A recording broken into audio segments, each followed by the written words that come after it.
Hello and welcome to Coffee with Dr. Carla. I'm Dr. Carla and this is Denise Williams, and we're glad that you're with us. And our goal today is to talk about mental health related issues and the stigma surrounding them. And so I'm giggling, but that's only because I didn't goof up the intro. But our topic today really isn't a giggle topic. I want to talk about loss, and more specifically, I want to talk about a military loss. And because while there are many similarities between different kinds of losses, a military loss takes on a different form, a different set of experiences. Yes. So, and unfortunately, you have some experience with this. So maybe if you can share a little bit with us, and we'll go from there. Okay, well, I learned how different a military loss is. I've lost my father, my grandparents, various people throughout my life that I had known, but my military loss was my son was killed in action in Afghanistan. Right. That's when you find out what a military loss is. Yeah. And it's a very different experience. Um, Everything from they literally do knock on your door and stand there and say, on behalf of a grateful nation. Yeah. That's one thing the movies do get right. And I'm Movies, sure those are two. If there's two, if we're going to say with the movie version, those are probably two people you never wanted to see in your life. right? And it's also literally probably the hardest job in the military. Yeah, I And can't imagine being the one having to knock on all those people's doors. That would just, oh, they volunteer. do they really? They volunteer. It's specific training. And the two that walk up and knock on your door after they deliver this news and they make the initial arrangements, and then they will get on the phone and connect you to the person who is going to be by your side, another member of the military, and this person is going to be by your side for the next weeks, months, however long it takes until every detail, every piece of paper, everything is complete. Wow. That's in the Army, they call it the Casualty Assistance Officer. Marines, it's the ℏ𝐄𝐄, very kind of a same kind of a thing. And the military is smart in doing this, because those two individuals that came to your front door, you don't ever want to see them again. Yeah. They go away and somebody else comes in.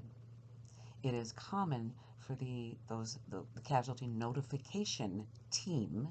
Um, they've been attacked. People will scream at them, literally physically attack them. I'm sure they're not liked. Yeah. I It's mean, I'm sure there's some hate there. Yeah. Misplaced, but still hate. And Right? anger and frustration and questions. And I remember clearly, I had questions. I wanted to know exactly what happened. I wanted to know details. I wanted to know who else was involved. They don't have most of those answers. Even if Ah, they have them, they can't share them with you. okay. Because in comes kind of your knight in shining armor, whether it's a male or a female, Yep. that's going to come in and assist you with Yep. everything, and they're going to be your They're your special answer, person. and it's very common for the casualty assistance person to then become an extended member of your family. I can That they imagine. keep in contact, and it's frequent that they keep in contact with families for years, Yeah. because this is the person that you're reliant upon. If you didn't serve in the military yourself, you have no idea what's going on. No. And you have no idea what the paperwork is and the acronyms mean and all of this. And they are your guide, they are your translator, they are your confidant, they are your buffer for the world. They go with you to the funeral parlor or the funeral director, and they set up the arrangements. They set up everything. They do everything. And Wow. that's another volunteer position. They have to volunteer for the training to do this. In the years since, I've been fortunate to be able to be involved in that training for the casualty notification team and the casualty assistance officers. And from my experience and the experience of so many other Gold Stars, I know we can say there are certain things that we're going to warn you right up front. The military doesn't warn you as the casualty team. This is what's coming at you. Right. And because it's not necessarily an easy conversation to have, that's one advantage of my position. There's no such thing as a hard conversation for me anymore. I Right. mean, It's just it's just all out there. Probably the other biggest difference in a military death over time is there's no other form of death that has a national holiday. Yeah. So everybody, you lose somebody, you have birthdays, anniversaries, holidays, all of those things. But you can pretty much grieve in private. Private with your family, private in any way that you choose. Right. Memorial Day is the day we remember all of those who have died more. Yeah. I know where you were Memorial Day. Yes. You were not doing anything private. No. Public ceremonies. There's ceremonies at the National Cemetery where my son is buried. There's ceremonies in every town. There's parades. And everyone wants the gold stars to come because, and this is kind of a rough one, but again, no filter, because you can't shake the hand of a headstone. Yeah. So that's what we're for. We're there to represent. We're there to, in place of, in honor of. And for people that are in this position they're new to the Gold Star community, their loss has been recent, we warn you flat out, it's not about you.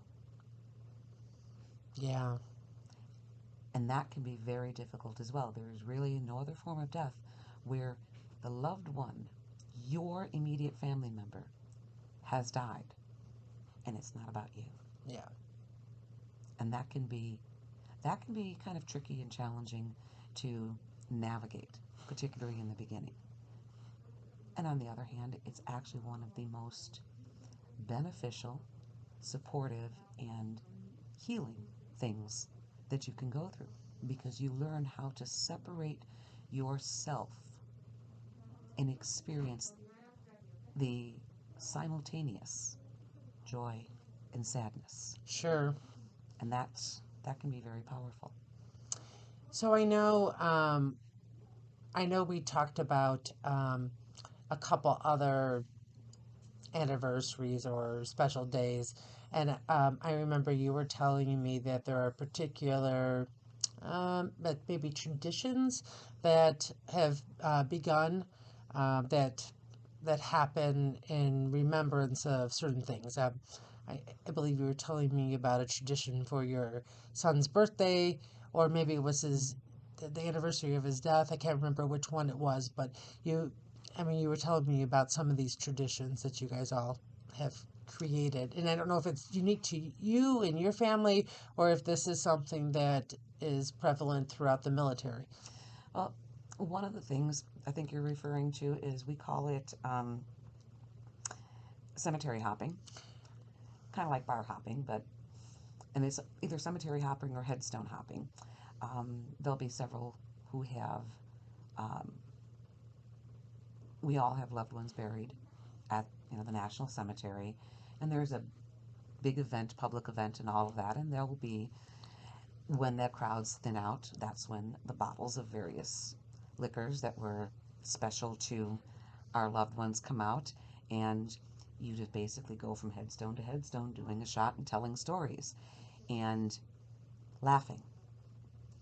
And Yeah. it's one of the most beautiful and heartwarming things to me is to see a group of people and they're standing around a headstone and they're laughing, and I mean true belly laughs, Yeah. tears coming out from laughter, mixing with the tears of sadness. Sure. And that to me is a beautiful thing to see. And it's something that I hope for everyone who's lost, everyone who's experienced grief. I hope you find that moment in one way or another. Right. Right. Yeah. And I think people struggle with that. Mm-hmm. I know that there's been times I've talked to clients about celebrating, the wonderful things about their loved one, Mm-hmm. and often I'll hear, "Well, that just seems wrong to be happy when they're gone, right? Or it's wrong to laugh or tell good stories." But to hear you tell, share, and I firmly believe it as well. It's the healing power, because this person still has, Mm-hmm. or those qualities don't disappear when they die. Right. I'm sure your son had so many wonderful qualities, and the stories they were telling are still the same stories. Right. You know, the sad part is he can't laugh with them. Well, that kind of brings up the next concept of the hardest part about losing someone is there's no more future memories. Right. Memory is now a past tense completely. You're not going to make memories by having another adventure, by going on another vacation, Right. or doing anything like that. Well, and that's not really true. When you tell your loved one's story to somebody new, you're telling them about this person that exists still very much present in your heart, Right. and you're creating a new memory. They're going to say at some point, I remember when I was out with Denise and she told me about Andrew. yep, Right. that's a new memory. It is a new memory. That's a good way of looking at it. That's an excellent way of looking at it. So you tell their stories. Yeah. You tell their stories and you tell their funny stories. Now, with military, there's plenty of funny stories, often naughty stories too, because, if you're in the military, there's both naughty and funny stories. Right. Because that's part and parcel of the life. And it's what they remember, it's what those who served with them remember, and it's those memories that you're creating new memories with that sustain you. I know we could probably talk about this for another 100 hours or so, but anything else you feel like you really want people to know about the military and death and the families left behind? Anything you want to leave them with?